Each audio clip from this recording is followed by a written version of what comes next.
अस्सलाम वालेकुम जी। शेख इम्तियाज़ तस्वीर है यूट्यूब चैनल शेख व्लॉग 96 तो जनाब शॉर्टकट वीडियो आने ने आजकल ट्रैक्टर फार सेल दी जनाब MF 135 ट्रैक्टर फार सेल जनाब चंगा ट्रैक्टर जनाब new engine mechanical full tight garage से बिल्कुल टाइट जनाब।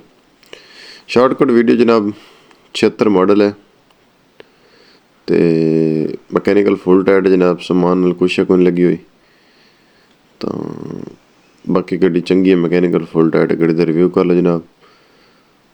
मकैनिकल फुल टाइट है न्यू इंजन है बिल्कुल जनाब शो मोइज दी मिल जानी है शो लत्थी पई है बाकी गड्डी थोड़े सामने है तो मालिक इसकी डिमांड करने 4.5 लाख रुपये मालिक का मोबाइल नंबर जोड़ा वो डिस्क्रिप्शन मिलेगा थानू।